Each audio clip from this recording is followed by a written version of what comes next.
Hello everyone, welcome back to my channel. आपने मेरी digestive system की वीडियो पूरी देख ली होगी। उसमें मैंने थोड़ा सा पार्ट डिस्कस करा था क्योंकि वो वीडियो बहुत ही ज़्यादा लॉन्ग हो रही थी। वो रेंज अपलोड करने में मुझे भी प्रॉब्लम होगी, प्लस आपको भी प्रॉब्लम होगी उसको देखने में। इसीलिए मैंने उस वीडियो को हाफ पार्ट ही डिवाइड करा है। उस वीडियो को मैंने अपलोड भी कर दिया, आपने उसको बहुत अच्छे से देखा भी होगा, उससे समझा भी होगा। अगर उससे आपके डाउट्स क्लियर नहीं हो रहे तो प्लीज़ कमेंट में आप ज़रूर बताइएगा। ये वीडियो डाइजेस्टिव सिस्टम के आगे पार्ट से होगी। इस वीडियो में हम कोशिश करेंगे ऑलमोस्ट पार्ट को कवर अप कर लें और आपका टॉपिक बिल्कुल क्लियर हो जाए, क्योंकि बीएससी नर्सिंग फर्स्ट सेमेस्टर का जो सिलेबस है एनाटॉमी फिजियोलॉजी का वो बहुत ही ज़्यादा ब्रॉड है। आपने खुद देख लिया होगा, वो इतना ज़्यादा ब्रॉड है। प्लस यूनिवर्सिटी एग्जाम में कहीं से क्वेश्चन कुछ भी आ सकते हैं।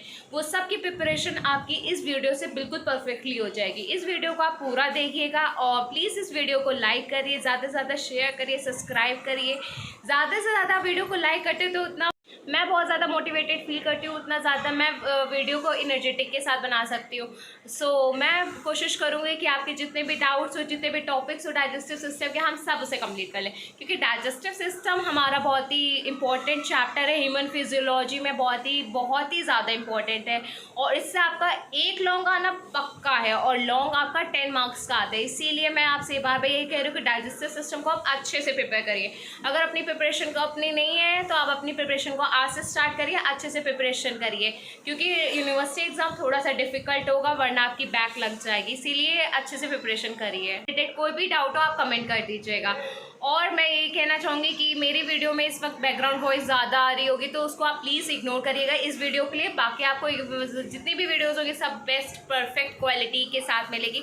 सो इस वीडियो में आप स्किप आउट कर दीजिए। बाकी वीडियो के लिए मैं गारंटी दे रही हूँ कि आपको बेस्ट मिलेगी। So please like the video, share the video, subscribe to the channel. पूरी वीडियो ज़रूर देखिएगा, इससे रिलेटेड आपके सारे डाउट क्लियर हो जाएंगे डाइजेस्टिव सिस्टम के।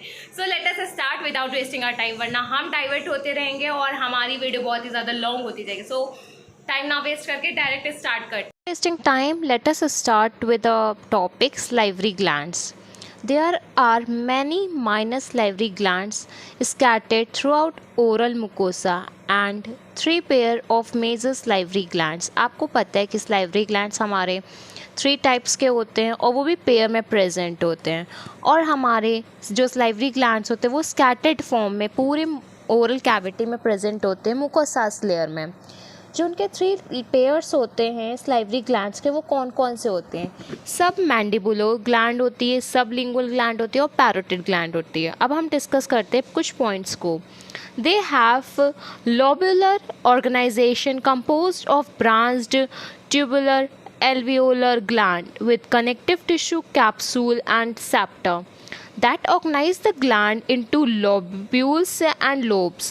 So आपको ये पॉइंट क्लियर हो गया होगा कि हमारे जो लोब्यूलर ऑर्गेनाइजेशंस होते हैं जिसमें लोब्यूल्स होते हैं और लोब्स होते हैं। लोब्यूल्स आप समझ सकते हैं एज अ रूम, और जो आपका लोब्स वर्क होता है एज अ रूट वर्क होता है, रूट वर्क।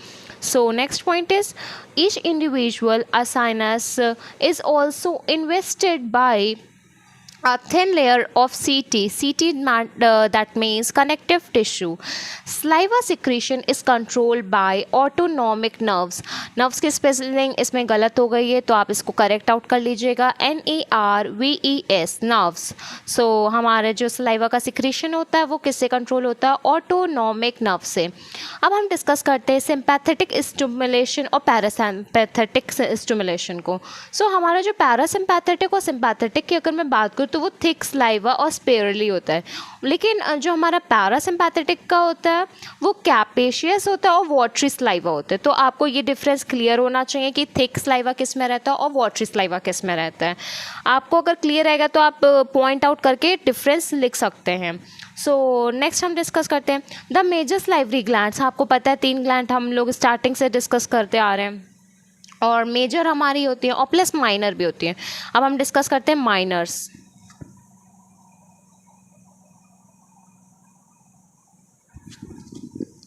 माइनर हमारी 400 माइनर सलाइवरी ग्लैंड्स होती हैं। फंक्शन ऑफ सलाइवरी ग्लैंड, सबसे पहले वो हमें प्रोटेक्शन में हेल्प करता है क्योंकि उसमें ग्लाइको प्रोटीन प्रेजेंट होते हैं। ग्लाइको प्रोटीन्स हमारे हेल्प करते हैं लुब्रिकेंट में। बफरिंग में हेल्प करता है क्योंकि इसमें फॉस्फेट आयन और बाइकार्बोनेट आयंस प्रेजेंट होते हैं। डाइजेशन में हेल्प करता है सलाइवरी। आपको पता है सलाइवरी ग्लैंड्स जो होती हैं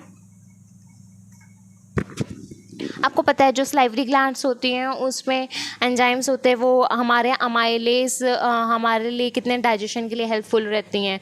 प्लस एंटी माइक्रोबियल है, लाइजोजाइम्स के लिए, हाइड्रोलिसिस सेल वॉल के लिए, सब कुछ हेल्पफुल है हमारे लिए। मेंटेनेंस ऑफ टूथ इंटीग्रिटी भी मेंटेन करता है हमारा सलाइवरी ग्लैंड्स। क्यों? क्योंकि उसमें कैल्शियम और फॉस्फेट के आयंस होते हैं। टिश्यू रिपेयर में हेल्प करता है। जितने भी ओरल टिश्यूज़ में आपकी ब्लीडिंग में प्रॉब्लम आती है या ब्लीडिंग टाइम होता है या रिकवरिंग अप होता है या रिपेयरमेंट होता है, वो सब आपका सलाइवरी ग्लैंड्स कहते हैं। टेस्ट सोल्युबलाइजिंग में हेल्प करता है। About 1.5 litre of saliva is produce daily. तो ये आपका एनाटॉमी पोर्शन आ गया कि आपका पर डे कितना आप सलाइवरी ग्लैंड से सलाइवा सिक्रीशन होता है। तो आपको क्लियर हो गया होगा कि आपकी सलाइवरी ग्लैंड टोटल पर डे पे 1.5 लीटर मतलब कि 1.5 लीटर सिक्रीट आउट करती है। कंपोजिशन ऑफ सलाइवा का मतलब है कि आपके सलाइवा के क्या क्या कॉन्स्टिट्यूएंट्स हैं जो सलाइवा में प्रेजेंट होते हैं। सलाइवा में सबसे ज़्यादा हमारा प्रेजेंट होता है वाटर की मात्रा अगर मैं बताऊं तो 97% से 99.5% हमारा सलाइवा में वाटर प्रेजेंट होता है। पीएच अगर मैं बात करूं तो उसका पीएच 6 से 7 होता है। आउट एंड एवरेज लेते किसी बुक में बहुत ज़्यादा डिफरेंस नहीं आता है, बट पॉइंट का रेशियो में डिफरेंस रहता है। उसमें सोडियम आयन प्रेजेंट होता है, पोटेशियम आयन होता है, क्लोराइड्स होते हैं, फॉस्फेट होते हैं, बाइकार्बोनेट्स होते हैं, इसमें म्यूसिन भी होता है और सलाइवरी अमाइलेज एक एंजाइम होता है। ये एंजाइम का फंक्शन आप आगे पढ़ेंगे रिएक्शन फॉर्म में, आपको क्लियर हो जाएगा कि ये एंजाइम हमारे लिए यूज़फुल क्यों है। आपने क्लियर कर लिया कि माउथ क्या होता है। माउथ में ओरल कैविटी में हमने जितना भी पार्ट था सब पढ़ लिया। अब हम डिस्कस करते हैं ओसोफेगस क्या है? ये रन करता है फेरिंक्स से स्टमक तक, डायफ्राम से जाता है हमारे स्टमक तक। अब हमने आपको डायग्राम दिखाया था, आपने उसमें नोटिस करा होगा, तो हमने बताया था ओसोफेगस माउथ को स्टमक से कनेक्ट करता है, राइट। वो जाता है पैसेज है, उसके पैसेज में बीच में फेरिंक्स और डायफ्राम भी आता है। passes through the diaphragm at ओसोफेजियल हाइटिस। तो आपको ये पॉइंट भी क्लियर हो गया होगा। नेक्स्ट पॉइंट है last 2 to 3 centimetre are within abdominal above oesophagogastric junction with stomach.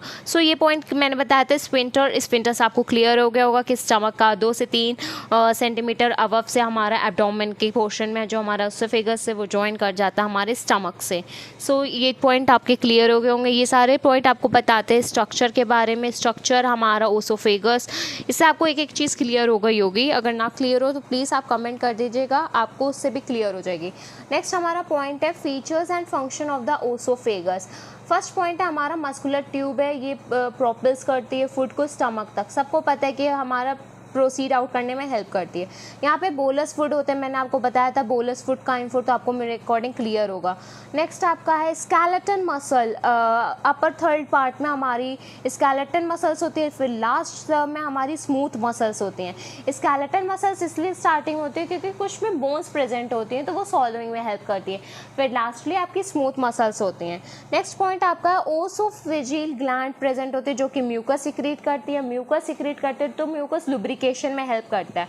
जितना बढ़िया लुब्रिकेंट होगा उतने बढ़िया से मूवमेंट होगा, उतने बढ़िया से आपका फूड का मूवमेंट हो जाएगा ऊपर से नीचे में, और आप इजीली उसमें कन्वर्ट आउट कर सकते हैं। फिर ओसोफेजियल स्फिंक्टर की अगर मैं बात करूँ तो वो प्रिवेंट करता है बैक फ्लो को।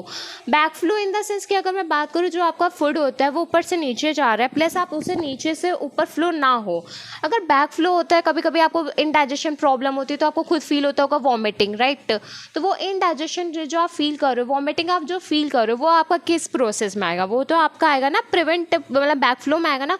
और वो आपका आ रहा है तो आपके लिए तो बेकार है, तो उसको हम लोग प्रिवेंट करना होता है। तो उसके प्रिवेंट के लिए हमारे लिए क्या ज़रूरी होना है? स्फिंक्टर होना ज़रूरी है। स्फिंक्टर का मतलब होता है एक गेट, ऐसा गेट जो पैसेज, मतलब एक पैसेज पे एक गेट होता है जो वो देखता है एंट्री करनी है, एग्जिट करनी है या नहीं करनी है। सेम एज जैसे कि आपने अगर लीव्स में स्टोमेटा पढ़ा होगा, उसमें गार्ड सेल्स होते, तो मेरे के अकॉर्डिंग आप उससे को रिलेट कर सकते हो। नहीं तो आप मॉल जाते हो या फिर कहीं पे भी जाते हो तो आप एक सिक्योरिटी गार्ड को देखते हो, वो एंट्री एग्जिट देखते हैं, राइट।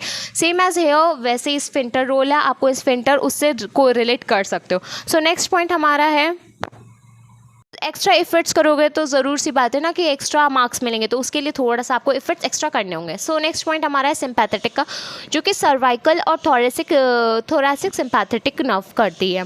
तो नेक्स्ट हमारा है स्टमक। स्टमक को स्टार्ट करते हैं हम लोग। स्टमक का स्ट्रक्चर बहुत इंपॉर्टेंट है। डायग्राम जो हम लोग कहते हैं ना वो बहुत इंपॉर्टेंट है। उसकी ब्लड सप्लाई, उसकी नर्व सप्लाई, उसके एसोसिएटेड ऑर्गन्स। हमें हमारे टाइम पे 2023 की मैं बात करूँ तो यूनिवर्सिटी एग्ज़ाम में एनाटॉमी में स्टमक 10 मार्क्स का आया था। लिटरली 10 मार्क्स में स्टमक आया था। हम लोग इतना ज़्यादा कन्फ्यूज़ थे कि हम क्या लिखें, बट जब एग्ज़ाम टाइम पे आप सब पढ़ के जाओगे ना तो आप उससे कोरिलेट कर करके भी लिख सकते हो। मुझे मालूम है कि एग्ज़ाम में 10 मार्क्स में स्टमक बहुत ही लेंदी था, बट एग्जामिनर कुछ भी दे सकता है, इसीलिए मैं कह रही हूँ एक एक कॉन्सेप्ट, एक एक ऑर्गन आपको क्लियर होना चाहिए। जब तक कि क्लियर ना हो उसे आगे मत प्रोसीड करिएगा प्लीज़। आप एकदम सीरियस होकर स्टडी करिए, और सीरियस इसीलिए होना पड़ेगा, बहुत स्टडी हार्ड है। तो हम स्टार्ट करते हैं स्टमक को। स्टमक हमारा जे शेप का ऑर्गन है। अब एक क्वेश्चन नॉर्मली मुझसे पूछा गया था तो एक्सटर्नल एग्जामिनर टीचर ने, तो मैं आपसे पूछती हूँ। जे शेप का ऑर्गन है, हम लोग बचपन से पढ़ते आ रहे हैं, बट जे शेप का ऑर्गन हमें स्टमक का कब दिखता है? ये जे शेप का ऑर्गन हमें तब दिखता है जब हमारा स्टमक एम्प्टी होता है, जब हमारा पेट खाली होता है, तब उसका अगर हम शेप डिज़ाइन देखेंगे ना तब वो शेप जे शेप का दिखेगा, वरना वो जे शेप का नहीं होता है। तो ये चीज़ आपको क्लियर हो गई होगी मेरे अकॉर्डिंग कि जे शेप एम्प्टी होता है, लेकिन यह हमें कब दिखता है। मेरे अकॉर्डिंग आपको ये क्लियर हो गया होगा। Organ associated with stomach, organ कौन कौन से एसोसिएटेड होते हैं? एंटीरियर साइड में उसके कौन से होते हैं, पोस्टीरियर में कौन से होते हैं, सुपीरियर क्या होते हैं, इन्फीरियर क्या होते हैं, उनके कौन कौन से ऑर्गन उनसे एसोसिएटेड है। अगर मैं बात करूँ एंटीरियर साइड, तो उनके लेफ्ट लोब होता है लीवर का, एंटीरियर एब्डोमिनल वॉल होती है। ओके, ये आपको लर्न करना है। पोस्टीरियर साइड की अगर मैं बात करूँ तो एब्डोमिनल एओर्टा होता है, और पेनक्रियाज होते हैं, स्प्लीन होती है, लेफ्ट किडनी होती है, और एड्रिनल ग्लैंड होती है। ये भी क्लियर है। सुपीरियर में क्या होता है? डायफ्राम होता है, ओसोफेगस होता है, लेफ्ट लोब होता है किसका? लीवर का। इन्फीरियर में क्या होता है? ट्रांसवर्स कोलॉन होते हैं और स्मॉल इंटेस्टाइन होते हैं। ये चीज़ें आपको लर्न करनी पड़ेंगी। जितना आप इजीली लर्न करोगे उतना आपके लिए हेल्पफुल रहेगा। आप अच्छे से चीज़ों को कवर अप कर पाओगे, फिर आपको प्रॉब्लम नहीं होगी। लिटरली बता रही हूँ, थोड़ा बहुत तो लगेगा आपको, बट धीरे धीरे चीज़ें आपको समझ में आ रही होंगी एनाटॉमी फिजियोलॉजी की। नेक्स्ट हमारा है कि लेफ्ट राइट में क्या होता है? तो लेफ्ट साइड में उसके डायफ्राम और स्प्लीन्स होते हैं, राइट साइड में उसका लीवर और ड्यूडेनम होता है। हमारी बाहरी लेयर है, पहली परत है, वो किसकी बनी होती है?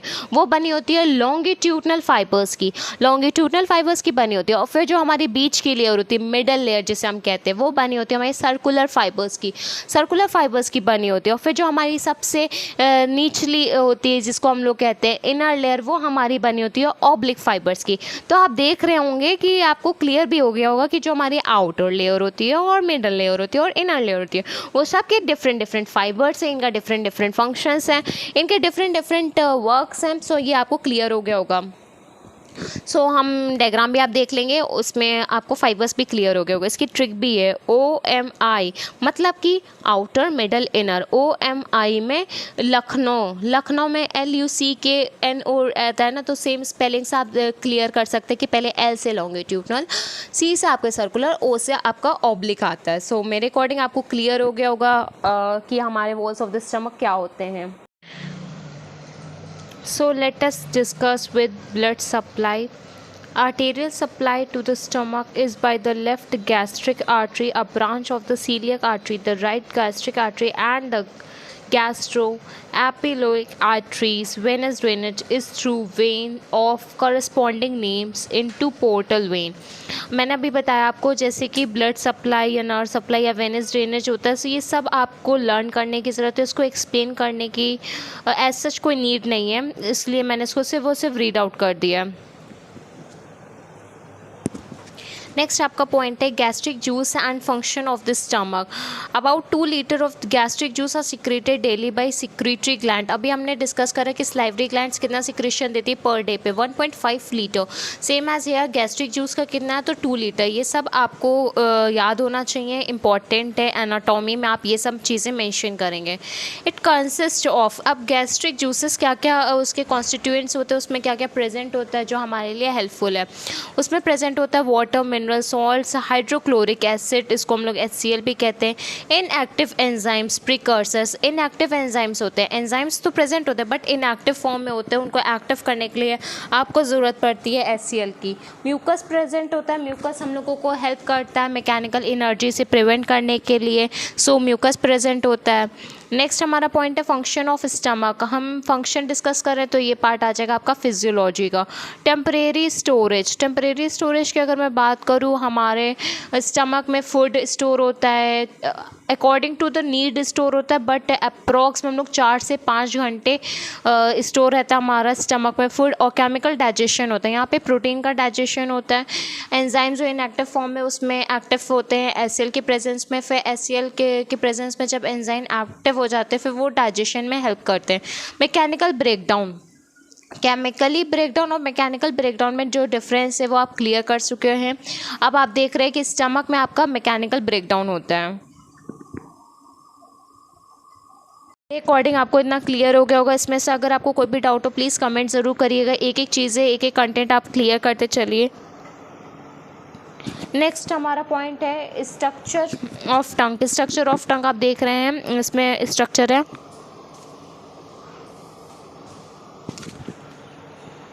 स्ट्रक्चर बना हुआ है। इसमें हम लेबलिंग कर रहे हैं। लेबलिंग है वैलेट पेपलास की, फॉलेट पेपलास की, फंजाइफॉर्म और फेलिफॉर्म। मैंने आपको बताया था पेपला ओवर एंड अप्रॉक्स आपके मिलियंस में होते हैं, बट आपके जो यूज़फुल होते हैं वो 3 to 4 होते हैं। तो आपको अगर टंग का आता है तो उसमें आपको बताना होगा कि हमारी टंग में पार्ट्स में कौन कौन से पेपलाज होते हैं, उनका शेप कैसा है। होपफुली आपको क्लियर होगा। और डायग्राम आपको अच्छे से आने चाहिए, क्योंकि एनाटॉमी हो जाए फिजियोलॉजी, जब तक कि आप डायग्राम नहीं बनाएंगे तब तक कि आपको मार्क्स नहीं मिलेंगे। मेरे अकॉर्डिंग आपको अब डाइजेस्टिव सिस्टम जो चैप्टर है धीरे धीरे क्लियर हो गया होगा। अब मेरे अकॉर्डिंग आपको समझ में आ रहा होगा कि ह्यूमन फिजियोलॉजी में इतना इंपॉर्टेंट क्यों है डाइजेस्टिव सिस्टम, एनाटॉमी फिजियोलॉजी हमारे लिए इम्पॉर्टेंट क्यों है, इसके कैसे कैसे क्वेश्चंस है जिससे हमें पूछे जा सकते हैं, या फिर हमें कहाँ से अपना प्रिपेयर करना है। इनडायरेक्टली आपको सारा क्राइटेरिया क्लियर हो गया होगा कि हमारे लिए इतना इम्पॉर्टेंट क्यों है और हमें इस पे सबसे ज़्यादा चैप्टर पे फोकस क्यों करने की ज़रूरत है। सो अब हम स्टार्ट करते हैं अपने नेक्स्ट टॉपिक से। हमारा नेक्स्ट टॉपिक हमारा स्मॉल इंटेस्टाइन। तो हम लोगों ने एलिमेंट्री कैनाल, हमारी जो GI ट्रैक्ट उसे कहते हैं, गैस्ट्रो इंटेस्टाइनल ट्रैक्ट, वो हमने स्टार्ट करी थी माउथ से। पहले हमने mouth, oral cavity fully discuss करा, ओसोफेगस डिस्कस करा, स्टमक करा। अब स्टमक के बाद में हम डिस्कस करेंगे स्मॉल इंटेस्टाइन को। सो स्टार्ट करते हैं हम लोग स्मॉल इंटेस्टाइन से। स्मॉल इंटेस्टाइन कंटिन्यूस रहते हैं स्टमक के साथ में। अब इसमें पाइलोरिक स्फिंक्टर प्रेजेंट होता है। स्टमक का जो भी फूड होता है वो अब आपके स्मॉल इंटेस्टाइन में जाएगा। स्मॉल इंटेस्टाइन के पार्ट्स होते हैं ड्यूडेनम, जेजुनम, इलियम। तो सबसे पहला पार्ट हमारा आता है ड्यूडेनम का, सेकेंड पार्ट आपका आता है जेजुनम, एंड नेक्स्ट आपका लास्ट पार्ट होता है थर्ड पार्ट इलियम। सो आपके स्मॉल इंटेस्टाइन के 3 पार्ट्स होते हैं ड्यूडेनम, जेजुनम, इलियम। अब स्टमक में जो फूड था वो स्फिंक्टर, एक स्फिंक्टर प्रेजेंट होता है, उस स्फिंक्टर का नाम है पाइलोरिक स्फिंक्टर। पाइलोरस पार्ट होता है स्टमक का 4th पार्ट, उसको पाइलोरस कहते हैं, वो उसमें प्रेजेंट होता है। उसके बाद में ये आपका ट्रांसफ़र करता है स्मॉल इंटेस्टाइन के फर्स्ट पार्ट ड्यूडेनम में। फिर आपका पैसेज मैंने अभी बताया कि जैसे कि स्मॉल इंटेस्टाइन में ड्यूडेनम, जेजुनम, इलियम में ट्रांसफ़र होगा। सो नेक्स्ट हम डिस्कस करते हैं डायमीटर। डायमीटर की अगर मैं बात करूँ तो इसका डायमीटर होता है 2.5 सेंटीमीटर डायमीटर होता है, और लेंथ होती है 5 मीटर की।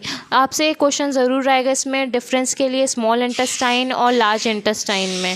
स्मॉल इंटेस्टाइन और लार्ज इंटेस्टाइन का डिफरेंस के लिए आपको मेजरली 10 to 12 पॉइंट्स आने चाहिए, बिकॉज जब आप उसमें मार्किंग लिखेंगे ना पॉइंट वाइज ही लिखेंगे तो उसमें आप 8 से 10 पॉइंट मेंशन करेंगे तब आपको मार्क्स मिलेंगे। इसीलिए स्मॉल इंटेस्टाइन से लार्ज इंटेस्टाइन को मेंशन करना बहुत इंपॉर्टेंट है।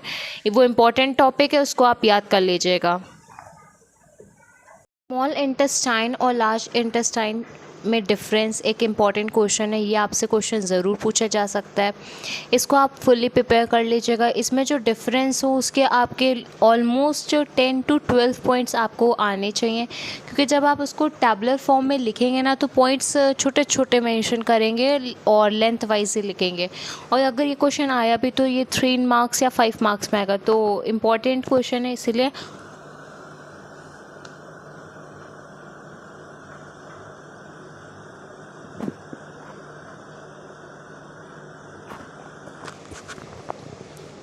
आप इस पे फोकस करिएगा, इम्पॉर्टेंट क्वेश्चन है। सो हम स्टार्ट करते हैं।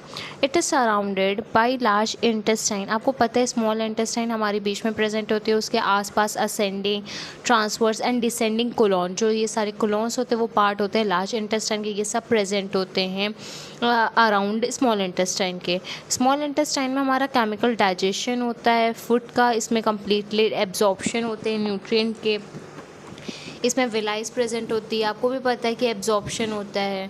और ड्यूटनम हमारे कितने पार्ट्स, हमारे पार्ट्स टोटल 3 होते हैं, मैंने भी बताया, ड्यूटनम, जेजनम, ईलियम। ड्यूटनम का लेंथ कितना है 25 सेंटीमीटर लॉन्ग। अब उसकी सेंटीमीटर लॉन्ग हमारी ड्यूटनम है और जेजनम की हमारी 2 मीटर एंड ईलियम हमारी 3 मीटर है। तो ये आपको क्लियर हो गया होगा कि फर्स्ट पार्ट आपको कौन सा आता है, सेकेंड पार्ट कौन सा आता है, थर्ड पार्ट कौन सा आता है। फिर आप डिस्कस करते हैं हम लोग स्ट्रक्चर ऑफ स्मॉल इंटेस्टाइन में। तो स्मॉल इंटेस्टाइन हमने बताया कि इसमें 4 लेयर्स से बनी होती हैं। Small intestine is surrounded by 4 layers of tissue. आपने अगर टिश्यू चैप्टर नहीं क्लियर है तो प्लीज़ पहले आप टिश्यू चैप्टर को क्लियर कर लीजिए, बिकॉज टिश्यू आपका इंपॉर्टेंट टॉपिक नहीं है कि पूरा इंपॉर्टेंट चैप्टर है, उससे आपको एक एक चीज़ क्लियर हो जाएगी कि हमें क्या पढ़ना है, कैसे पढ़ना है। उसमें बहुत सारे टाइप्स हैं, उसके फंक्शंस हैं, उनका सिक्रीशन वर्क है, वो सब आपको क्लियर हो जाएगा टिश्यू चैप्टर से। और अगर आपने टिश्यू चैप्टर आपको ना क्लियर हो या फिर अगर आपने ना पढ़ा हो क्लास 11 में टिश्यू चैप्टर को, तो आप कमेंट कर दीजिएगा, हम एनसीईआरटी से उसको भी डिस्कस कर लेंगे। कन्वीनियंट रहेगा, ईजी रहेगा। एंड फिर नेक्स्ट हम डिस्कस करते हैं कि हमारी 4 लेयर्स होती है टिश्यू की, वो कौन कौन सी होती हैं। हमारी फर्स्ट नंबर पर आती है पेरिटोनियम। पेरिटोनियम हमारे स्मॉल इंटेस्टाइन की फर्स्ट लेयर है। सो इसको स्टार्ट करते हैं। ये डबल लेयर है, ये पेरिटोनियम अटैच करता है जेजनम से। पहली लेयर इसकी जो पेरिटोनियम की जो पहली लेयर होती है वो अटैच करती है जेजनम से। जो उसकी दूसरी लेयर है ईलियम उसके पोस्टीरियर एब्डोमिनल वॉल से अटैच करती है। तो ये डबल लेयर है। आपको पॉइंट क्लियर होगा। पॉइंट हमसे बस इतना सा कह रहा है कि पेरिटोनियम की हमारी डबल लेयर रहती है।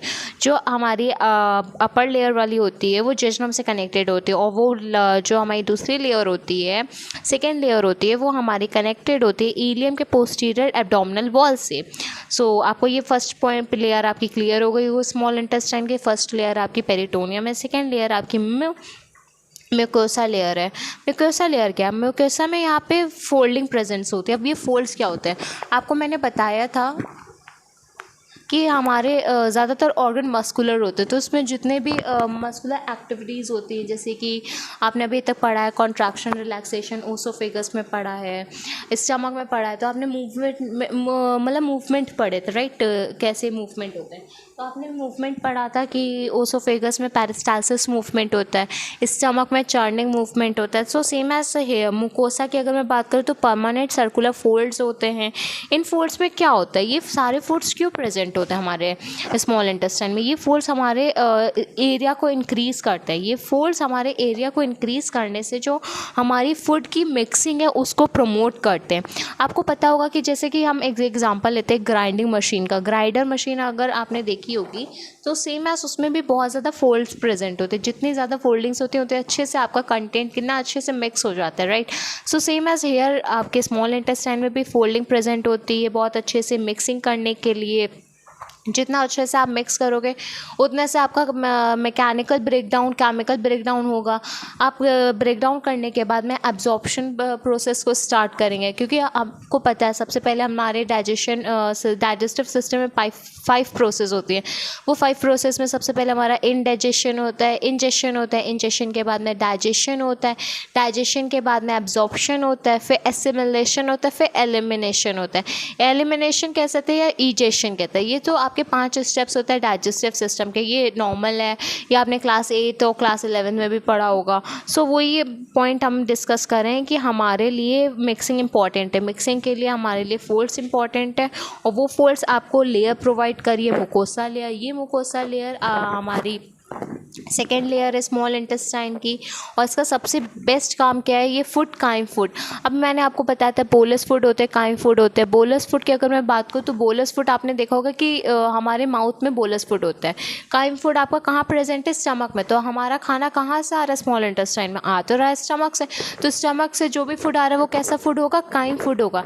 इस चीज़ों को आपको क्लियर होना होगा। अगर आपको क्लियर नहीं है तो प्लीज़ आप कहीं ना स्टिकी नोट्स का यूज़ कर सकते हैं, या फिर नॉर्मल A4 पेपर या कोई भी पेपर का यूज़ कर सकते हैं, किसी पे लिख सकते हैं कि बोलस फूड क्या होता है, काइम फूड क्या होता है, मूवमेंट्स क्या होते हैं, मसल्स क्या होती हैं, वेनस सप्लाई क्या होती है, ड्रेनेज क्या है, नर्व सप्लाई क्या, ब्लड सप्लाई क्या है, उसके साथ में उसकी लेंथ कैपेसिटी कंस्टिट्यूएंट, ये सब चीज़ें आपको क्लियर होनी चाहिए। ये सब इंपॉर्टेंट है। अगर आपको क्लियर नहीं है तो इनको मार्क कर लीजिए। ये सब बहुत ही ज़्यादा इंपॉर्टेंट है। ये छोटी छोटी चीज़ों से आपके MCQ के क्वेश्चंस बनते हैं, और अगर आप MCQ क्वेश्चंस नहीं करवाएंगे तो वो भी आपका लॉस है। सो आपको क्लियर हो रहा होगा कि ये हमारे लिए कैसे इंपॉर्टेंट है चैप्टर। तो हमारा स्मॉल इंटेस्टाइन के स्ट्रक्चर को हम डिस्कस कर रहे थे, और हमने डिस्कस कर लिया हमारी फर्स्ट लेयर को, पेरिटोनियम। हमें लगता है आपको क्लियर हो गया होगा कि पेरिटोनियम की लेयर कैसी है होनी चाहिए, कि वो डबल लेयर पेरिटोनियम कैसे अटैच करती है जेजनम से और इलियम पोस्टीरियर से।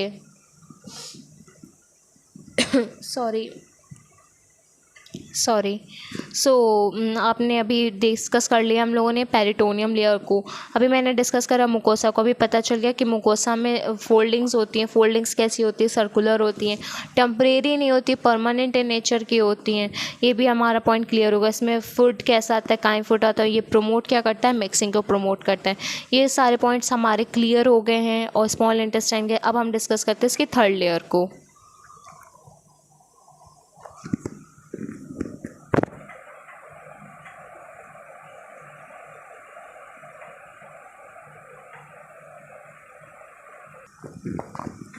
स्मॉल इंटेस्टाइन के हमने सारी लेयर्स को डिस्कस कर लिया, और होपफुली आपको क्लियर हो गया होगा। इससे रिलेटेड आपको कोई भी डाउट नहीं होगा। अब चीज़ें बहुत ही ज़्यादा क्लियर हो रही होंगी, तो आपको पता चला होगा कि ह्यूमन फिजियोलॉजी इजी है, बट हमें बस उसको समझने की ज़रूरत है। ऐसा इतनी वो डिफ़िकल्ट नहीं है। लर्निंग के लिए जो भी पोर्शन था वो मैंने आपको बता दिया, आप उसको अलग से ज़रूर लर्न कर लीजिएगा। नेक्स्ट हमारा पॉइंट है विलाई। आपको पता है कि आपकी स्मॉल इंटेस्टाइन में विलाइज प्रेजेंट है, विलाइज एंड माइक्रोविलाई। विलाइज भी प्रेजेंट होता है और माइक्रोविलाइज भी आपके स्मॉल इंटेस्टाइन में प्रेजेंट होते हैं। सो अब हम इसको डिस्कस कर लेते हैं कि हमारी विलाइज हमारी विलाइज क्या होती हैं। सो हमारी विलाइज की अगर मैं बात करूँ तो ये टिनी फिंगर लाइक प्रोजेक्शन है, मुकोसा लेयर में होती है, और ये इंटेस्टाइनल ल्यूमेन में होती है। अभी मैंने आपको बताया था ल्यूमेन क्या होता है, एक पाइप में जो बीच में स्पेस होती है ना, उसको खाली जगह, उसको हम लोग ल्यूमेन कहते हैं। तो सेम एज हेयर, इंटेस्टाइन में जो बीच में स्पेस रह जाती है वहाँ पे आपके क्या प्रेजेंट होता है, विलाई प्रेजेंट होते हैं। विलाई कौन सी लेयर में होते हैं, मुकोसा लेयर में होते हैं।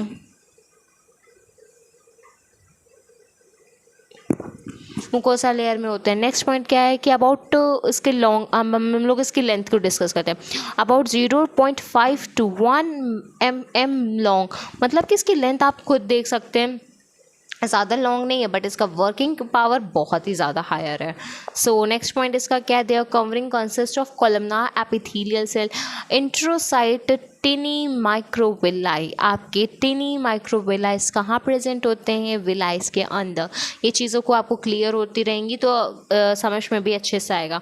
और अगर आपने वही बात है, अगर सेल चैप्टर पढ़ा होगा, सेल टिश्यू, तो आपको क्लियर भी होगा कि कॉलमनार एपिथेलियल हमारे लिए कितने इंपॉर्टेंट है, इनका शेप कैसा होता है, और सबसे ज़्यादा हमारी बॉडी में प्रेजेंट होती है एपिथेलियल, और यह हमें प्रोटेक्शन में हेल्प करती है। आपको क्लियर होगा कि एपिथेलियल के लिए। नेक्स्ट हमारा पॉइंट है between the enterocyte goblet cells are present which secrete mucus between the enterocytes. So हमारी माइक्रोवेलाइज और वेलाइज होती हैं, उसमें इंट्रोसाइट्स स्पेसेस होती है, राइट। सो स्पेसेस में आपकी म्यूकस सिक्रेशन होता है। म्यूकस सिक्रेशन कौन करता है? म्यूकस सिक्रेशन एक सेल करती है, उस सेल का नाम है गॉबलेट सेल। गॉबलेट सेल आपके इंटेस्टाइन में प्रेजेंट होती हैं, स्टमक में भी प्रेजेंट होती हैं। जहाँ पे भी गॉबलेट सेल आपको दिखे तो उसका सबसे बेस्ट फंक्शन यही है कि वो म्यूकस सिक्रेशन करती है।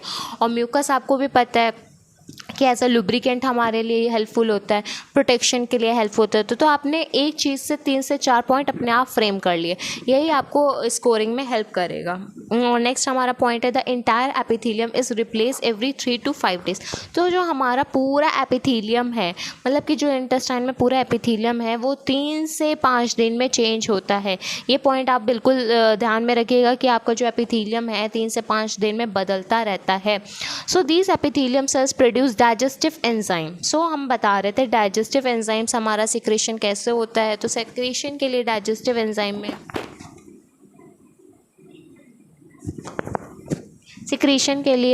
एंजाइम में एपिथेलियल सेल्स प्रोड्यूस करते हैं। ये प्रोड्यूस क्या करते हैं? इसमें केमिकल डाइजेशन होता है। केमिकल डाइजेशन के लिए मैं बताऊँ तो इसमें सिक्रेशन होता है। सिक्रेशन में एंजाइम्स होते हैं, वो एंजाइम सारे वर्क करते हैं, जाके वर्क करने के बाद में आपका फाइनली वर्क कंप्लीटेड होता है डाइजेशन का। फिर डाइजेशन के बाद ही आप एब्जॉर्प्शन के प्रोसेस को स्टार्ट करेंगे। हम डिस्कस करते हैं नेक्स्ट पॉइंट को।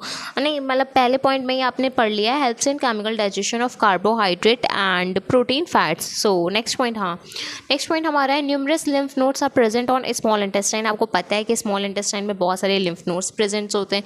ये लिम्फ नोड्स क्या करते हैं? न्यूट्रलाइजिंग में हेल्प करते हैं और डाइजेशन, जो भी इनडाइजेस्टेड एंटीजेंस आते हैं, आपको पता है कि हमारे बॉडी में कोई भी एंटीजेंस इंटर करता है, उसके लिए अगेंस्ट में एंटीबॉडीज़ का फॉर्मेशन होता है।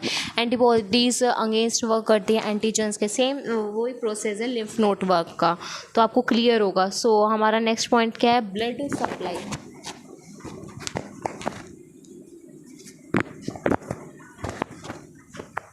हमारा नेक्स्ट पॉइंट है ब्लड सप्लाई। अब हम डिस्कस करते हैं ब्लड सप्लाई क्या है। तो ब्लड सप्लाई की अगर मैं बात करूँ तो arterial supply is through superior mesenteric artery. Blood supply कैसे होती है? सुपीरियर मेसेंट्रिक आर्टरी से। और नर्व सप्लाई के लिए आपको याद रखना है सुपीरियर मेसेंट्रिक वेन। कितना सिंपल सा, बस 1 वर्ड का आंसर अगर आपको लर्न है तो इससे आपको 2-3 मार्क्स मतलब इन्हांस हो जाएंगे आपके मार्क्स। कैसे? क्योंकि पता है जब आप एनाटॉमी लिखते हो तो एनाटॉमी में blood supply, nerve supply important portion में आती है। और लर्न में क्या करना है? बस सुपीरियर लर्न करना है, मेसेंट्रिक आर्टरी। अगर ब्लड सप्लाई है तो आर्टरी करनी है, नर्व सप्लाई है तो वेन करनी है। सुपीरियर मेसेंट्रिक हम लोग लगाते हैं, मेसेंट्रिक तो हम लोग लगाएंगे, बट इसमें स्मॉल इंटेस्टाइन में सुपीरियर यूज़ करें और स्मॉल इंटेस्टाइन में सुपीरियर यूज़ करें और लार्ज इंटेस्टाइन में सुपीरियर के साथ हम लोग इन्फीरियर यूज़ करेंगे। थोड़ा सा ट्रिकी वर्क है। अगर आपको थोड़ा सा बस अपना माइंड यूज़ करिए, आपको लर्न भी हो जाएगा ऑन स्पॉट। तो चीज़ें आपके लिए बहुत ही ज़्यादा यूज़फुल हो जाएंगी, क्योंकि आप इसको धीरे धीरे लर्न कर लोगे ना, तो आपको अभी से प्रिपरेशन ईजी लगेगी। आपके सेमेस्टर में जब यूनिवर्सिटी एग्ज़ाम होगा तो आपका फर्स्ट सेमेस्टर ईजी रहेगा, आपको इतनी प्रॉब्लम नहीं होगी। नेक्स्ट हमारा पॉइंट अब डिस्कस करते हैं इंटेस्टाइनल जूस को। तो अगर मैं बताऊँ इंटेस्टाइनल जूस हमारी बॉडी में अराउंड 1500 ml सिक्रीट होता है इंटेस्टाइनल जूस पर डे। तो इंटेस्टाइनल जूस कौन सिक्रीट करते हैं? जो हमारे ग्लैंड प्रेजेंट होते हैं इंटेस्टाइन में, वो सिक्रीट करते हैं। और उसका कंटेंट क्या है? कंटेंट में वाटर होता है, म्यूकस होता है, मिनरल सॉल्ट्स होते हैं।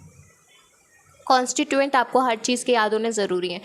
जितने भी कॉन्स्टिट्यूएंट हैं या फिर जितने भी कंटेंट है वो सब मेमोराइज रखिएगा। तो अब मैं बताती हूँ इंटेस्टाइन में इंटेस्टाइन में जो ग्लैंड है, इंटेस्टाइनल ग्लैंड, वो फ्लूइड सिक्रेट करते हैं। उसको फ्लूइड को कहते हैं इंटेस्टाइनल फ्लूइड।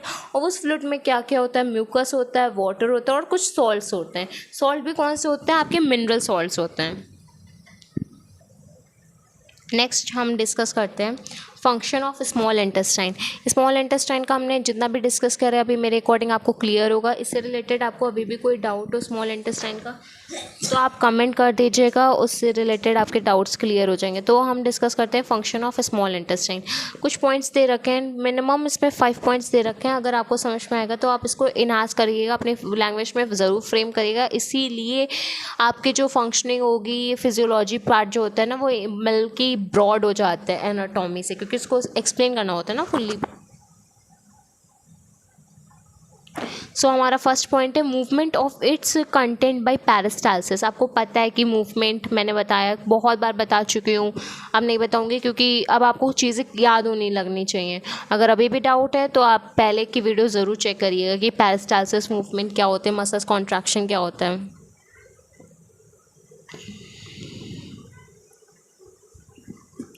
सो मेरे अकॉर्डिंग आपको क्लियर हो गया है कि मूवमेंट क्या होते हैं, पेरिस्टाल्सिस क्या होते हैं। सो नेक्स्ट पॉइंट क्या है, सिक्रीशन ऑफ इंटेस्टाइनल जूस। आपको पता है स्मॉल इंटेस्टाइन में हमारी ग्लैंड प्रेजेंट होती है, वो ग्लैंड सिक्रीट करती है जूस को, तो सब में सिक्रीशन के हेल्प करते हैं।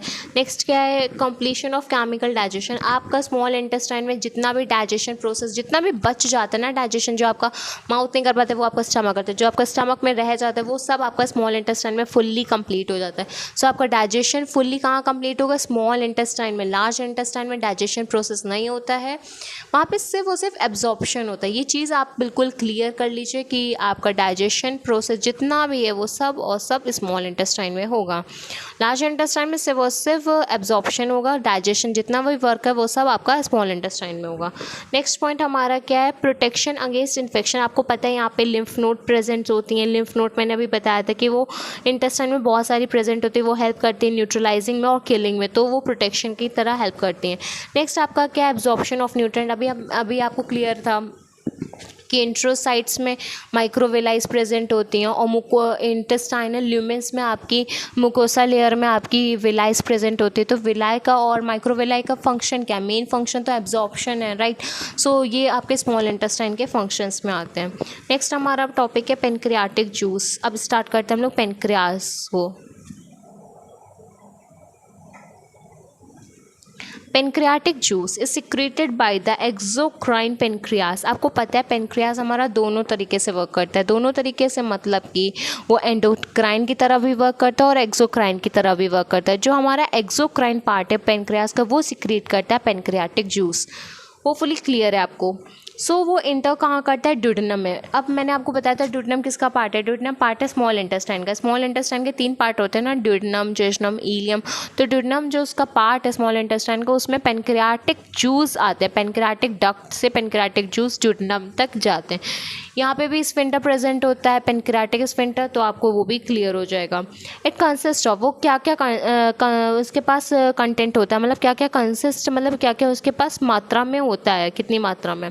तो हम देखते हैं सब में सबसे ज़्यादा पाया जाता है water, mineral salts, enzymes and inactive enzymes, precursors. अब ये एंजाइम और इनएक्टिव एंजाइम में बहुत दोनों में डिफरेंस है, इसको भी आप देख लीजिए। मैंने ब्रैकेट में भी लिखा है। एंजाइम्स में आते हैं आपके amylase, lipase, nucleus that digest DNA and RNS. Okay, आपके न्यूक्लिक एसिड होते हैं ना, DNA, RNA, deoxy ribo nucleic acid. तो सेम एज वही चीज़ मैंने बताया गया है कि न्यूक्लियस डाइजेस्ट करने के लिए आपके प्रेजेंट होते हैं। ये सब आपके एंजाइम्स हैं। लेकिन जो आपके इनएक्टिव एंजाइम है प्रिकर्सर में, वो कौन से, ट्रिप्सिनोजन। ट्रिप्सिनोजन आप पढ़ोगे जब आप प्लेटलेट्स में क्लॉटिंग मैकेनिज्म पढ़ोगे, तब आप ट्रिप्सोजन पढ़ोगे। ये सब आपको क्लियर होगा। ट्रिप्सिनोजन हम लोग डाइजेशन में पढ़ते हैं प्रोटीन के ट्रिप्सिन के लिए। और नेक्स्ट आपका क्या है, काइमोट्रिप्सिनोजन। सो ये भी आपका ट्रिप्सिन के डाइजेशन के लिए। ट्रिप्सिन आपका प्रोटीन डाइजेशन में आता है। तो आपको इतना क्लियर हो गया होगा पेनक्रियाटिक जूस। अभी कोई भी आपको इसमें डाउट हो रहा हो या फिर आप जो भी बुक पढ़ रहे हो उसमें भी आपको कोई फर्स्ट रहा हो डाउट, कोई भी क्वेश्चन हो, तो आप कमेंट भी कर दीजिएगा, आपको फुल्ली प्रोवाइड हो जाएगा। नेक्स्ट आपका पॉइंट है, नेक्स्ट पॉइंट आपका नहीं, नेक्स्ट टॉपिक है bile. Bile secreted by gall bladder liver, PH कितना अराउंड 8। अब ये क्या है, देखो बाइल जो सबको पता है कौन सिक्रेट करता है, हमारा लीवर सिक्रेट करता है। लीवर सिक्रेट करता है बट स्टोर कहाँ होता है, गॉल ब्लैडर में। क्यों? क्योंकि वो उसको बहुत ही ज़्यादा कंसनट्रेटेड बना देता है। उसका पीएच कितना है बताया गया, अराउंड 8 पीएच होता है हमारे बाइल का। और इसके सिक्रेटली के अगर हम लोग अमाउंट देखेंगे डेली अमाउंट हमारे लिए बहुत ही ज़्यादा इंपॉर्टेंट है, क्योंकि हम लोगों ने स्लाइवरी ग्लैंड्स का भी देखा था, इंटेस्टाइनल ग्लैंड का भी देखा, और प्लस हमारी गैस्ट्रिक ग्लैंड का भी देखा। तो अब हम लोग जो लीवर ग्लैंड भी तो सिक्रेट कर रही, राइट। तो उसका कितना ml दे रखा है, 500 to 1000 ml पर डे। तो ये चीज़ें आपको क्लियर है, क्योंकि आप एनाटॉमी टाइम पे ये सब चीज़ें आप मेंशन करेंगे। It consist of water, mineral, salt, mucus, bile salt, bile pigment and cholesterol. ये सारी चीज़ें आपकी बाइल में होती हैं। बाइल जूस में आप खुद देख सकते हैं कितने ज़्यादा कंटेंट है, और ये सारा कंटेंट आपका लीवर बनाता है। लीवर आपका सबसे लार्जेस्ट ग्लैंड है, उसका वेट, उसका कलर आपको पता होना चाहिए, प्लस उसकी ब्लड सप्लाई, नर्व सप्लाई पता होना चाहिए। उसमें जो लोब्यूल्स होते हैं, जो उसमें सॉल्ट होते हैं, sodium taurocholate salt, potassium glycerate salt, ये सारे सॉल्ट आपको क्लियर होने चाहिए। अगर आपको ना क्लियर हो तो लीवर आप अलग से ज़रूर क्लियर कर लीजिएगा, क्योंकि लीवर कभी कभी पूछ लिया जाता है। आपका इंपॉर्टेंट ऑर्गन है, आप लीवर अभी भी पढ़ रहे हो, और आगे लीवर आपको हर एक उस साइकिल में मिलेगा, तो इसीलिए आपको लीवर अलग से पढ़ लेना चाहिए, इससे क्लियर हो जाएगा। नेक्स्ट हम डिस्कस करते हैं स्मॉल इंटेस्टाइन तक आपको सभी को क्लियर होगा होपफुली। अगर ना क्लियर हो तो प्लीज़ कमेंट कर दीजिएगा। स्मॉल इंटेस्टाइन के बाद तब हम डिस्कस करते हैं लार्ज इंटेस्टाइन को, फिर लार्ज इंटेस्टाइन के बाद में रेक्टम, फिर रेक्टम के बाद में एनएस। आपको भी मैंने बताया कि हम लोग पार्ट्स डिवाइड कर देते हैं, राइट। जैसे स्टमक के पार्ट थे, हम लोगों ने 4 पार्ट तक डिस्कस करे। स्मॉल इंटेस्टाइन के हमारे 3 पार्ट हमने डिस्कस करे, duodenum, jejunum, ileum. So same as here large intestine के पार्ट्स होते हैं, हम उनके पहले पार्ट्स के नाम को डिस्कस करते हैं। सबसे पहले होता है ascending colon, descending colon, transverse colon and sigmoid. So इसमें सबसे पहले होता है हमारा ascending, transverse, descending, sigmoid colon. So ये आपके लार्ज इंटेस्टाइन के पार्ट्स होते हैं। इसकी लेंथ दे रखी है हमारे में कॉपी में 1.5 मीटर लॉन्ग। तो लार्ज इंटेस्टाइन कहने को लार्ज है, बट वो विद इन ऑफ लार्ज नहीं है। मेरा कहने का मतलब है हमारी स्मॉल इंटेस्टाइन ज़्यादा लार्ज है लार्ज इंटेस्टाइन से, उसका जो लेंथ है वो ज़्यादा है।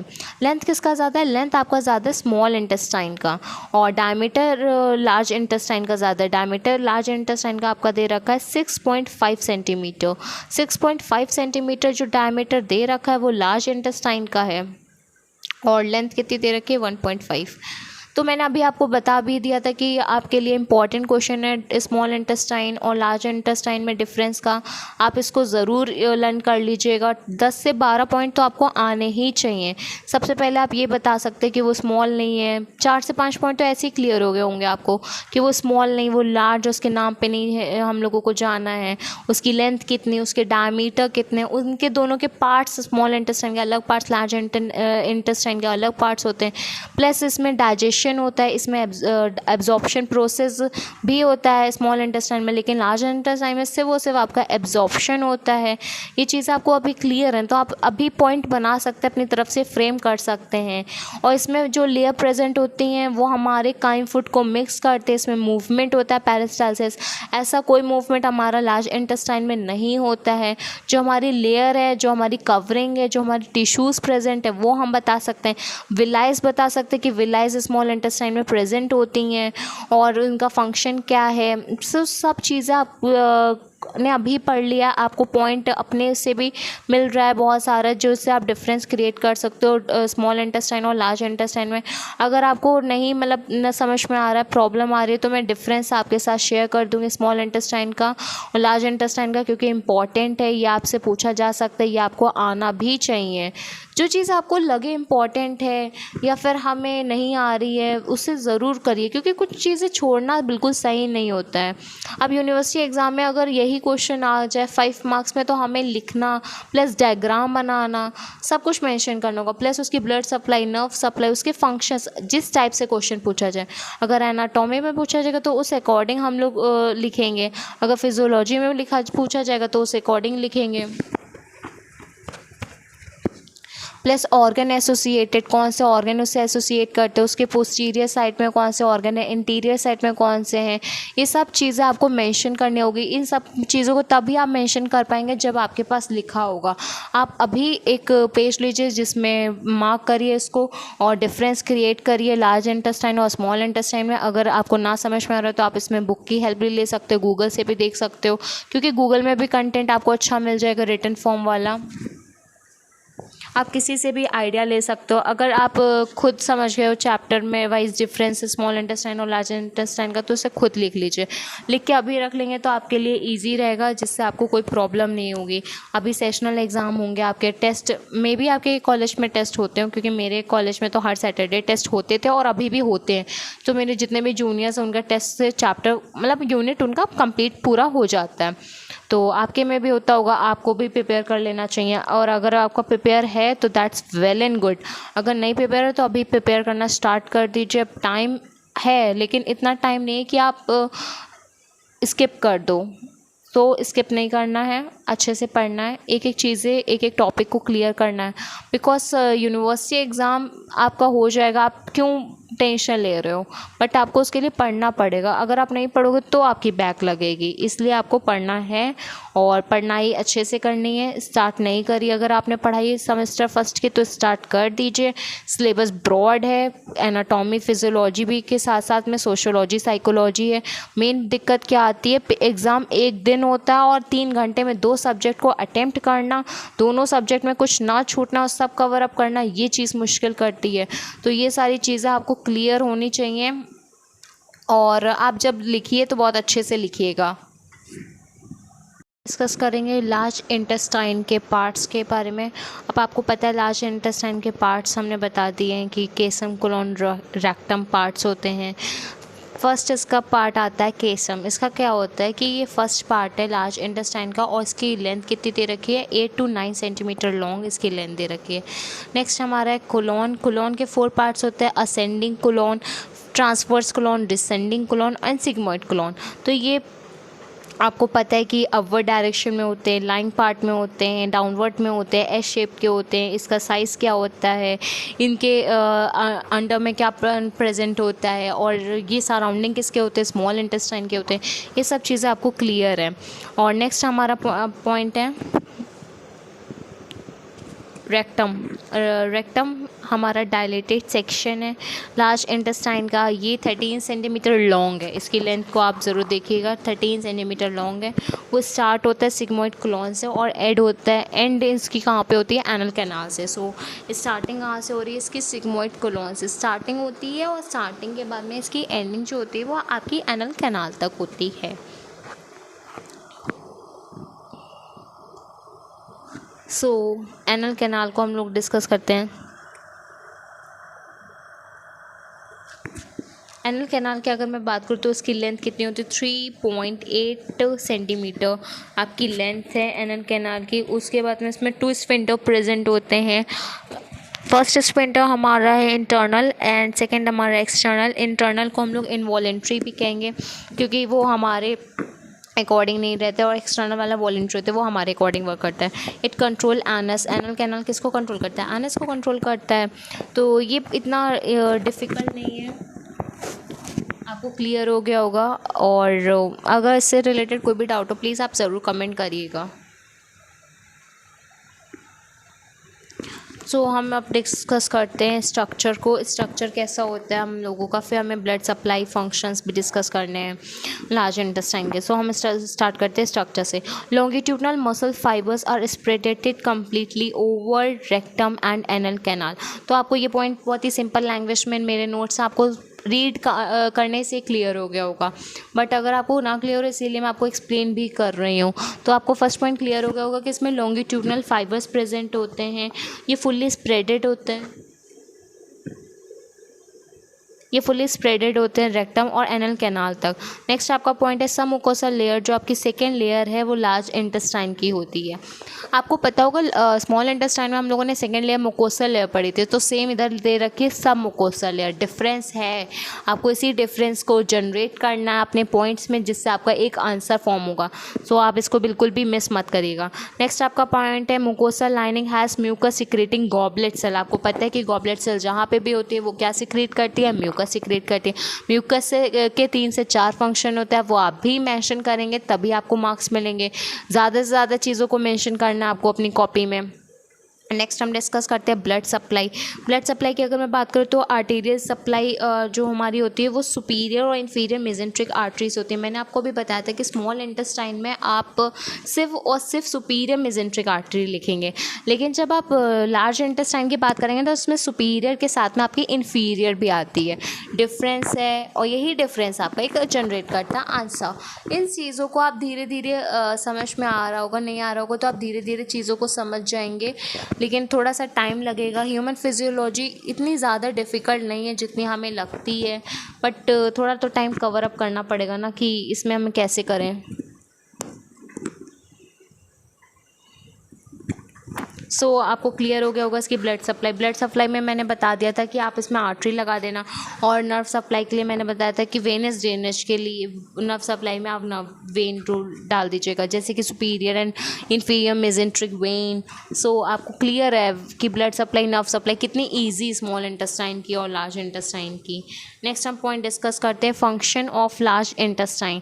सबसे पहला फंक्शन क्या है, एब्जॉर्प्शन का। मैंने आपको बताया था कि जो लार्ज इंटेस्टाइन है उसमें डाइजेशन नहीं होता, उसमें एब्जॉर्प्शन होता है। डाइजेशन आपका कहाँ तक होता है, स्मॉल इंटेस्टाइन तक होता है। एब्जॉर्प्शन में क्या होता है, वाटर जो भी फीकल मैटर जितना भी अचीवमेंट होता है एब्जॉर्ब करने के बाद आपका फीकल मैटर ही तो बचता है, राइट। सो वो सब कहाँ होते हैं, स्मॉल इंटेस्टाइन में तो डाइजेशन हो गया, लार्ज इंटेस्टाइन में आपका एब्जॉर्प्शन प्रोसेस होता है। नेक्स्ट आपका पॉइंट है माइक्रोबियल एक्टिविटी।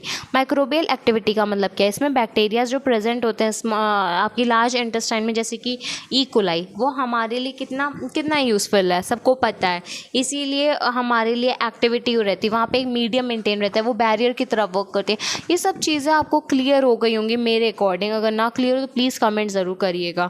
ये हेल्प किस लिए करती है, विटामिन के एंड फोलिक एसिड्स के फॉर्मेशन के लिए। आपको पता है फोलिक एसिड हमारे लिए कितना इंपॉर्टेंट है। एसिड हमारे हर एक बॉडी का जितना भी कंटेंट रहता है ना, उसमें से 25% हमारे लिए बहुत ही ज़्यादा इनिशियल होता है, और जितने भी विटामिन के रहते हैं उसके 45 रहता है। ये रेशियो अगर आपको पता है तो बहुत अच्छी बात है, क्योंकि इससे एक हमारा माइंडसेट क्लियर हो जाता है कि हमें अपनी डाइट पे कितना फोकस करना चाहिए, या फिर हमें अपनी एक्सरसाइज मेडिकेशंस पे फोकस करना चाहिए। ह्यूमन फिजियोलॉजी पढ़ते पढ़ते आप अपने पे जब रखेंगे तब आपको पता भी होगा कि हाँ, जितने भी हमारे डिसऑर्डर्स आते हैं वो हमें नहीं आने चाहिए। क्यों? क्योंकि हम उसको प्रिवेंट आउट कर सकते हैं। प्रिवेंट आउट करने के तरीके आप धीरे धीरे समझ रहे होंगे।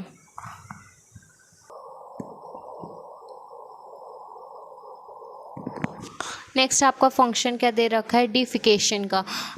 आपके लार्ज इंटेस्टाइन डिफिकेशन में भी हेल्प करती है। जितना भी आपका फीकल मैटर होता है, जो भी स्टूल बॉडी से पास होता है, वो सब डिफीट आउट कौन करता है, आपका लार्ज इंटेस्टाइन करता है। नेक्स्ट हमारा है पेनक्रियास। पेनक्रियास का वेट 60 ग्राम होता है। लेंथ की अगर मैं बात करूँ 12 to 15 सेंटीमीटर उसकी लेंथ होती है।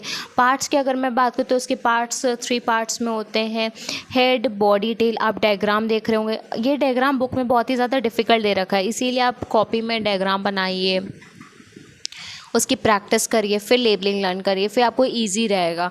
अब इसमें हमारी पेनक्रियाटिक डक्ट आपको दिख रही होगी, इसका head portion, body portion, head, tail, body 3 part होते हैं, वो 3 पार्ट प्लस उसके 2 पॉइंट आप और अपनी तरफ से ऐड ऑन कर दीजिए, पेनक्रियाटिक डक्ट। एंड नेक्स्ट आपका ड्यूडेनम पार्ट, जहाँ से वो डक्ट कनेक्ट होती है, क्योंकि ये सारे डक्ट कहाँ ओपन होती हैं, जाके स्मॉल इंटेस्टाइन के फर्स्ट पार्ट कौन सा है, ड्यूडेनम पार्ट में।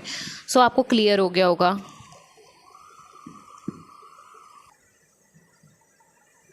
हम डिस्कस करते हैं फंक्शंस को, फंक्शन ऑफ पेनक्रियास को। आपको पता है कि पेनक्रियास के दो पार्ट्स होते हैं, एक्सोक्राइन और एंडोक्राइन। तो हम डिस्कस करते हैं इसके फंक्शंस को कि एक्सोक्राइन हमारे लिए क्या हेल्पफुल करता है डाइजेशन में, और एंडोक्राइन। तो हम स्टार्ट करते हैं सबसे पहले अपने एक्सोक्राइन पेनक्रियास से। एक्सोक्राइन पेनक्रियास का मतलब है कि वो जूस सिक्रीट कर रहा हो, ये सारा जूस में एंजाइम्स, और ये सारे एंजाइम्स आपके डाइजेशन में हेल्प करेंगे। ये सारे डाइजेस्टिव सिस्टम में आप पढ़ चुके हैं, तो आप पहले मतलब पेनक्रियास आपने पढ़ा तो आपको क्लियर होगा कि डाइजेशन में आपका एक्सोक्राइन का जो जूस निकल रहा है पेनक्रियाटिक का, वो कैसे यूज़फुल है। सो मैं डिस्कस करती हूँ नेक्स्ट पॉइंट आपका है endocrine. Endocrine pancreas. Endocrine pancreas में इसमें हार्मोन का सिक्रीशन होता है। हार्मोन का सिक्रीशन डायरेक्ट ब्लड स्ट्रीम में होता है, और ब्लड स्ट्रीम में जितना भी हार्मोनल वर्क है, या आप चैप्टर में पढ़ेंगे हार्मोन चैप्टर में, आपको क्लियर हो जाएगा कि आपका हार्मोन का क्या यूज़ है। आपने हार्मोन अगर पढ़ा होगा तो आपको याद भी होगा, बट हार्मोन का इसमें यूज़ नहीं, तो उसको हम लोग इसमें नहीं डिस्कस करते हैं। और एज सच अब हम लोग डिस्कस करेंगे हमारे हार्मोनल चैप्टर में। बट इसमें एक पॉइंट आपको क्लियर हो गया होगा कि जो एंडोक्राइन होती है वो डक्टलेस ग्लैंड्स होती हैं, और एक्सोक्राइन हमारी डक्ट होती है, इसलिए हमारा सिक्रीशन उसमें जूसेस में होता है। सो हम डिस्कस करते हैं ब्लड सप्लाई।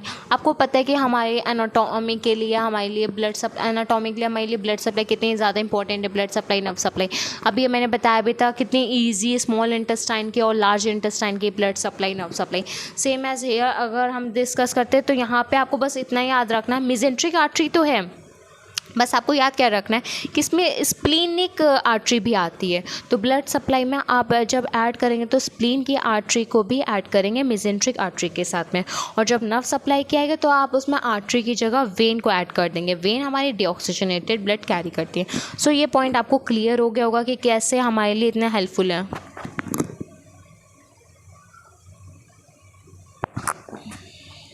सो आपको क्लियर हो गया होगा कि ब्लड सप्लाई, नर्व सप्लाई इतनी इजी है हमारे पेनक्रियास की भी। हमें स्मॉल इंटेस्टाइन, लार्ज इंटेस्टाइन की इजी थी, और इसकी भी सिर्फ और सिर्फ आपको स्प्लीनिंग याद करना है, जिससे आपको वो भी क्लियर हो गया होगा।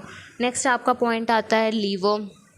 लीवर आपका लार्जेस्ट ग्लैंड है, इसका वेट 1 to 2.3 kg है, प्लस इसके ऑर्गन एसोसिएटेड अब हम डिस्कस कर लेते हैं। ऑर्गन एसोसिएटेड की अगर मैं बात करूँ तो सुपीरियर में डायफ्राम आता है, इन्फीरियर में stomach, bile duct, right kidney आती है, एंटीरियर में एब्डोमिनल वॉल होती है, पोस्टीरियर में ओसोफेगस रहते हैं। ये सारे ऑर्गन एसोसिएटेड रहते हैं, यह सब आपको क्लियर होने चाहिए कि एंटीरियर में क्या होता है, पोस्टीरियर में क्या है, सुपीरियर में क्या है, इन्फीरियर में क्या है। लोब्स की अगर मैं बात करूँ तो इसमें 3 लोब्स होते हैं, right lobe, left lobe and quadrate lobe. Left lobe जो होता है वो स्मॉल इन साइज होता है। आपका जो बिगर साइज का कौन सा होता है, जो लार्जर साइज का कौन सा होता है, तो वो आपका राइट लोब होता है। क्वाड्रेंट लोब की अगर मैं बात करूँ तो वो प्रेजेंट होता है पोस्टीरियरली। पोस्टीरियरली की मतलब कि मैं बताऊँ तो लेफ्ट और राइट के पीछे जो आपका पोर्शन में आएगा ना, वो आपके क्वाड्रेट लोब्स होते हैं, जो कि लीवर का होता है। इसका आप डायग्राम देखेंगे तब आपको समझ में आएगा।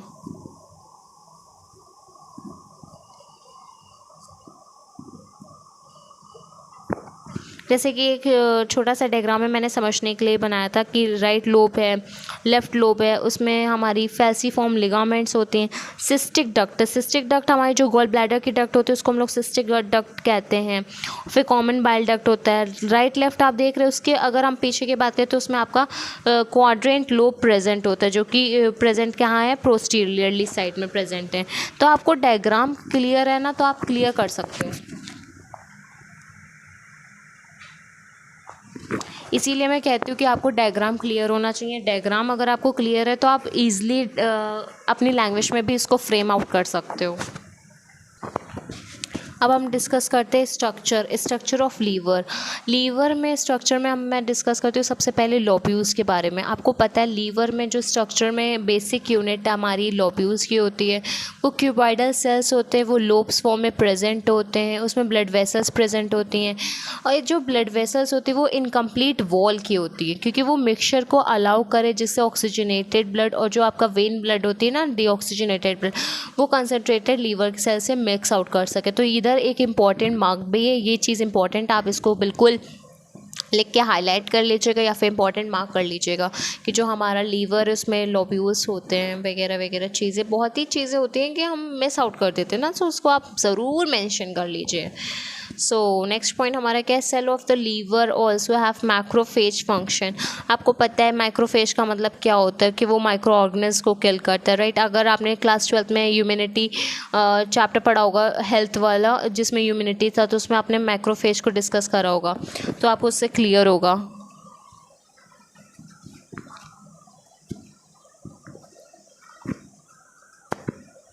नेक्स्ट पॉइंट हमारा है the mixed blood drain into vein which then merge with other vein eventually becoming hepatic vein then empty into the inferior vena cava. अब इस चीज़ों को मैं बिल्कुल ईजी वे में समझाती हूँ। जैसे आपको पता है कि लीवर हमारा है वो बाइल जूस सिक्रीट करता है, राइट।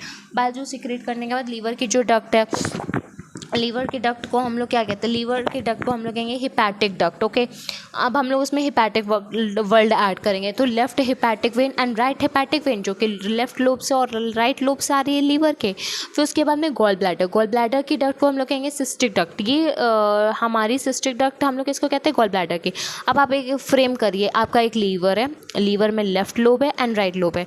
लेफ्ट लोब से निकल रही है आपकी left hepatic vein, right lobe से निकल रही है राइट हिपैटिक वेन, वो दोनों एक में मर्ज हुई आगे जाके, तो उसको कहेंगे हम लोग common hepatic vein.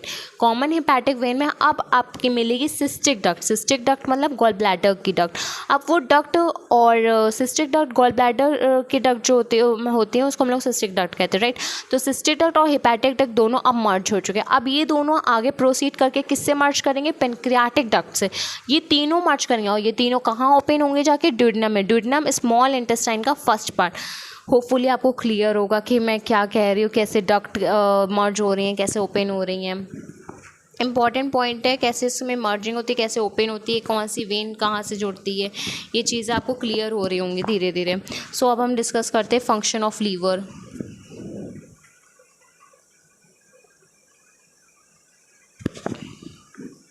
First point है कार्बोहाइड्रेट मेटाबॉलिज्म में हेल्प करता है। After meal it convert glucose with help of insulin. आपको पता है इंसुलिन की हेल्प से हमारा जो ग्लूकोज कन्वर्जन हेल्प होता है हमें कार्बोहाइड्रेट के लिए। नेक्स्ट क्या है, फैट मेटाबॉलिज्म। फैट मेटाबॉलिज्म की अगर बात करूँ तो लीवर हेल्प करता है स्टोर फैट करने को, जो बर्न आउट करता है एनर्जी में। हम लोग फैट बर्न करते हैं, कैलोरी बर्न करते हैं, क्यों बर्न करते हैं, इससे हमारी एनर्जी रहती है ना। हमें जितना हमारा वर्क लोड जितना ज़्यादा है उतना हमें एनर्जी भी तो चाहिए। वो सब हमें कहाँ से मिल रहा है भाई, फूड से। तो आपको इतना क्लियर हो गया होगा। प्रोटीन मेटाबॉलिज्म में जितने भी न्यूक्लिक एसिड्स होते हैं तो उनको क्या बनाना है, उन्हें यूरिक एसिड बनाना है। इसीलिए जब भी आपका यूरिक एसिड का कंटेंट बढ़ रहा है तो आप अपने प्रोटीन को कम कर दीजिएगा। प्रोटीन डाइट में कम लीजिए, आपका यूरिक एसिड मेंटेन रहेगा, यूरिक एसिड आपका इतना नहीं बढ़ेगा।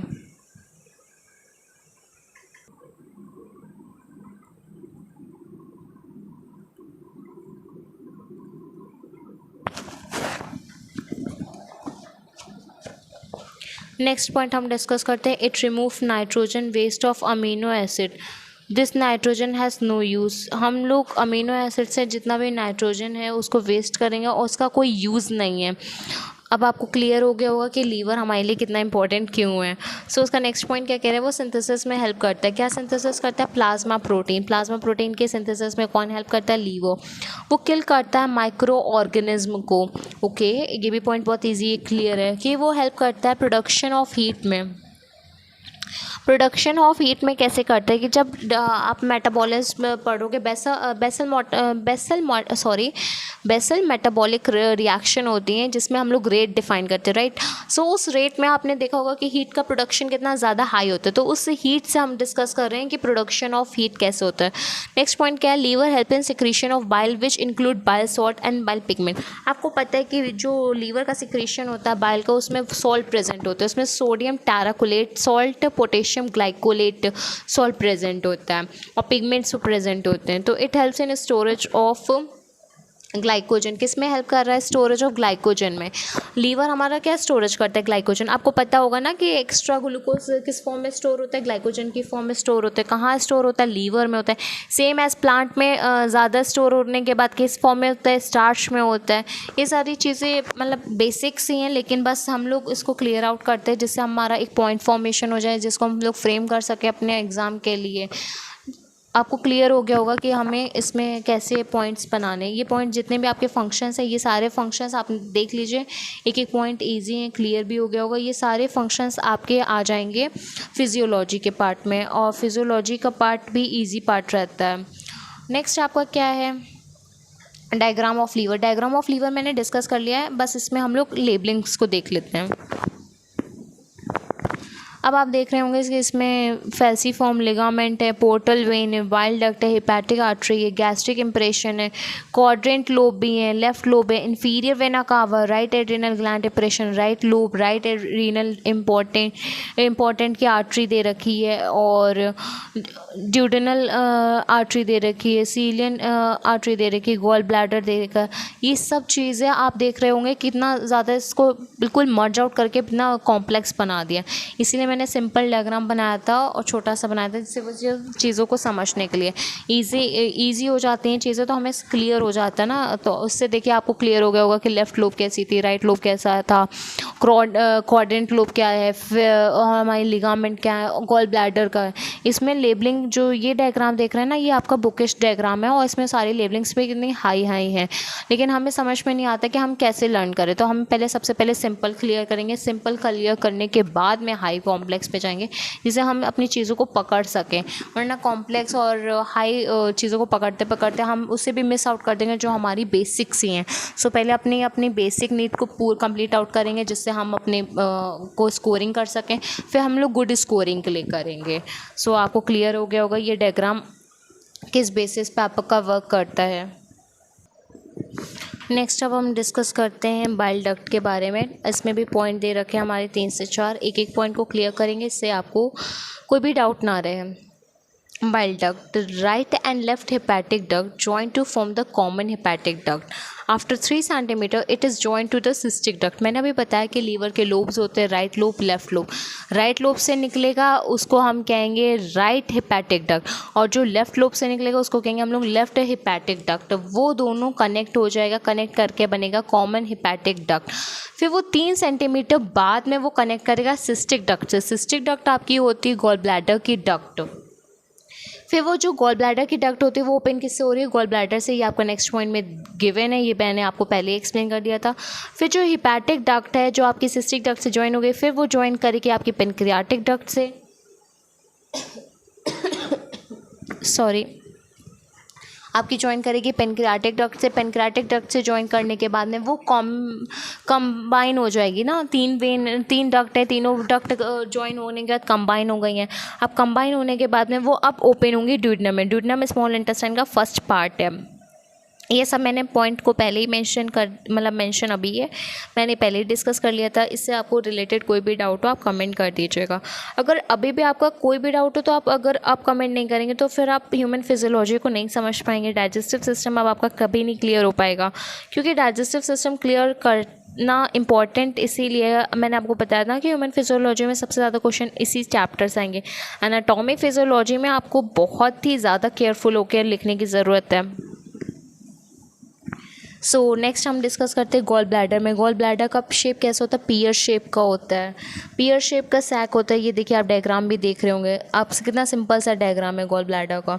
स्ट्रक्चर की अगर मैं बात करूँ तो वो it is made up of peritoneum, muscle layer, fat soluble vitamin. कौन से विटामिन होते हैं, A, D, E, K। वो क्या फॉर्म करते हैं, कॉपर फॉर्म करते हैं। सो आपको डिस्कस कर लेते हैं हम लोग गॉल ब्लैडर को, उसके कंपोजिशंस के, बाइल्स के, और उसकी बाइलिनरी ट्रैक्ट के बारे में। बट गॉल ब्लैडर आपको क्लियर हो गया होगा कि वो पीयर शेप का रहता है, उसके स्ट्रक्चर्स कैसे रहते हैं। स्ट्रक्चर तो आपको क्लियर हो गया होगा ना कि स्ट्रक्चर में made up of peritoneum layer, muscle layer. ये मसल लेयर, पेरिटोनियम लेयर हम डिस्कस कर चुके स्मॉल इंटेस्टाइन के केस में भी, प्लस हमने डिस्कस कर रहा था स्टमक में भी। तो अगर आपको मसल लेयर या फिर सेल लेयर नहीं क्लियर है तो आप उसको भी क्लियर ज़रूर कर लीजिएगा।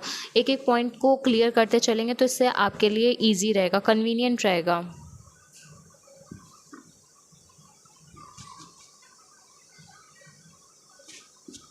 नेक्स्ट हम डिस्कस करते हैं कंपोजिशन ऑफ बाइल। अब हम लोगों ने बाइल के कंपोजिशंस को पढ़ते हैं। हमने पे डिस्कस कर रहे थे कि लीवर हमारा अमाउंट कितना दे रहा है, 500 to 1000 ml सिक्रीट करता है वो बाइल जूस को। ओके, उसमें क्या क्या कंसिस्ट, मतलब क्या क्या उसमें कंटेंट होता है। कंटेंट की अगर हम बात करते हैं तो कंटेंट में मैं अगर बात करूँ तो उसमें 5 से 6 चीज़ें पाई जाती हैं जो कि आपका लीवर जो बनाता है बाइल जूस, उसमें वो पूरा कैलकुलेट करके रखता है।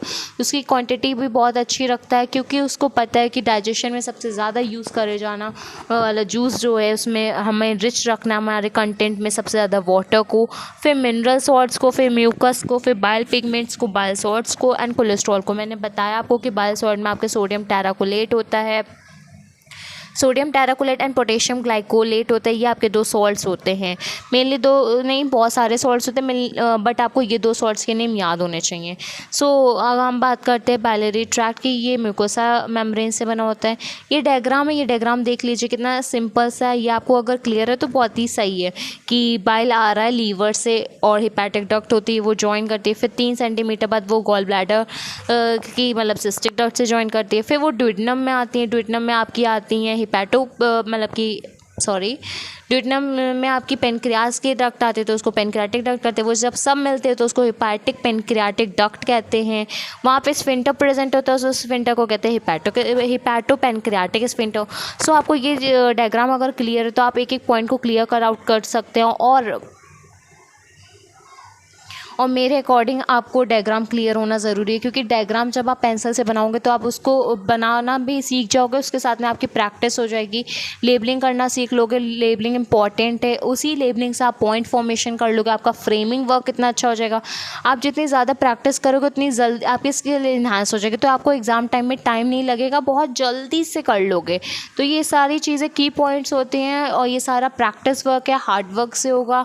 प्रिपरेशन आपको अच्छे से करनी होगी, इसकी प्रिपरेशन के लिए आप टाइम ना वेस्ट करिए, स्टार्ट कर दीजिए। ये डायग्राम वर्क भी आपको अगर डिफ़िकल्ट लग रहा हो कि डायग्राम नहीं बन सकता है, कोई डायग्राम अभी ना समझ में आ रहा हो डाइजेस्टिव सिस्टम चैप्टर का, तो आप उसे भी मेंशन करिएगा क्योंकि जितना भी आपका डाउट है वो अभी क्लियर हो जाएगा तो ईजी रहेगा। क्योंकि लास्ट टाइम पे सिर्फ रिविजन वर्क आप रखिए, वो ज़्यादा कन्वीनियंट है। अब हम डिस्कस कर लेते हैं ब्लड सप्लाई और नर्व सप्लाई के लिए। आपको पता है कि एनाटॉमी के लिए हमने कितना इंपॉर्टेंट है ब्लड सप्लाई नर्व सप्लाई। हमने फिजियोलॉजी के फंक्शंस को डिस्कस कर लिया। ये हमारा है क्या, सिस्टिक आर्टरी सप्लाई करती है ब्लड को। सो आपको पता है कि हम लोग सिस्टिक वर्ड किसके लिए लगा रहे हैं, सिस्टिक वर्ड लगा रहे हैं गॉल ब्लैडर के लिए। तो गॉल ब्लैडर की जब ब्लड सप्लाई आएगी तो हम लोग उसमें आर्टरी जोड़ देंगे, दैट मीन्स सिस्टिक आर्टरी। लेकिन जब हम लोग नर्व सप्लाई की बात करेंगे तो हम लोग कह देंगे सिस्टिक वेन। तो हमारी नर्व सप्लाई हो जाएगी जो कि डीऑक्सीजनेटेड ब्लड को ट्रांसफ़र आउट करेगी, मतलब कैरी करेगी। तो आपको क्लियर हो गया होगा कि ब्लड सप्लाई नर्व सप्लाई कितनी इंपॉर्टेंट क्यों है और आर्टरी का क्या रोल है, वेन का क्या रोल है। अब आपका चैप्टर फुल्ली डाइजेस्टिव सिस्टम का कंप्लीट हो गया। अब आपके जितने भी कुछ डाउट्स हैं, जो भी क्वेश्चंस आपके फंसे हों, आप अभी क्लियर कर लीजिए। ज़्यादा से ज़्यादा प्रैक्टिस क्वेश्चन सॉल्व करिए क्योंकि आप जब तक कि अपने आप को टेस्ट नहीं करेंगे ना तो आपको कैसे पता चलेगा कि आपको क्लियर है कि नहीं। अब आपका क्लियर हो गया, सारे टॉपिक्स जितने भी थे मैंने सब कवर अप करने की कोशिश करें। मैंने जितने भी पॉइंट्स थे वो सब आपको डिस्कस कर लिया।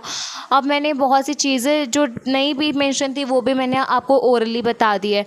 अब मेरे अकॉर्डिंग तो आपको ये सब चीज़ें क्लियर हो गई होंगी, ईजी लग रहा होगा आपको। डाइजेस्टिव सिस्टम का जो चैप्टर है, डाइजेस्टिव सिस्टम का चैप्टर मैं फिर से कहूँगी बहुत ही इंपॉर्टेंट चैप्टर है बिकॉज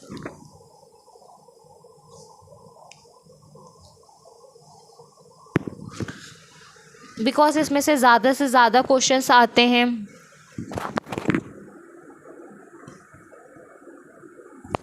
सबसे बड़ी बात क्या है, इसमें से इम्पॉर्टेंट क्वेश्चन तो हम लोग इसलिए मानते हैं, चैप्टर को इम्पॉर्टेंट इसलिए मानते हैं क्योंकि इसमें से सबसे ज़्यादा लॉन्ग आते हैं। आपको एक एनाटॉमी या एक फिजियोलॉजी में लॉन्ग मिलेगा जो कि डाइजेस्टिव सिस्टम्स होगा। ये चैप्टर हमारे लिए बहुत ही ज़्यादा इंपॉर्टेंट है, इसको मिस मत करिए। और चैप्टर ज़्यादा डिफिकल्ट भी नहीं है, अगर आपने पढ़ा होगा थोड़ा सा पहले तो आपको समझ में भी आ रहा होगा कितना ईजी सा चैप्टर है। इस बार इंक्रीज़ क्या हुआ है, हम लोग स्टार्टिंग से साइंस पढ़ते आ रहे हैं, साइंस में हम लोग फंक्शंस तो पढ़ते हैं बट हम लोग क्या मिस करते थे, हमेशा blood supply, nerve supply miss करते थे। और ब्लड सप्लाई, अपना नर्व सप्लाई अपने खुद देखे हुए कितनी ईजी है। मैंने उसे इतना ईजी मतलब निकाला था गूगल से और बुक से कि मुझे बस एक एक वर्ड याद करने की ज़रूरत है, और वो एक एक वर्ड कितने हेल्पफुल हो गया। आप खुद देख रहे होगे वो एक एक वर्ड हमारे लिए कितने ज़्यादा हेल्पफुल हैं। आपका पूरा चैप्टर कंप्लीट हो गया। अब मैंने इसकी 2 वीडियो पार्ट वाइज करी है, अगर आपने पार्ट 1 नहीं देखा तो प्लीज़ पार्ट 1 को देख लीजिए, इससे भी आपको पूरा क्लियर हो जाएगा। पार्ट 2 मेरा आज मैं अपलोड कर रही हूँ।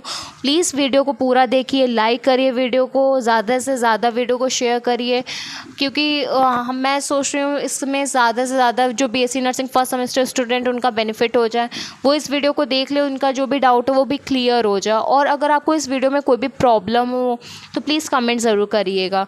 Like the video, share the video, subscribe to the channel. Thank you.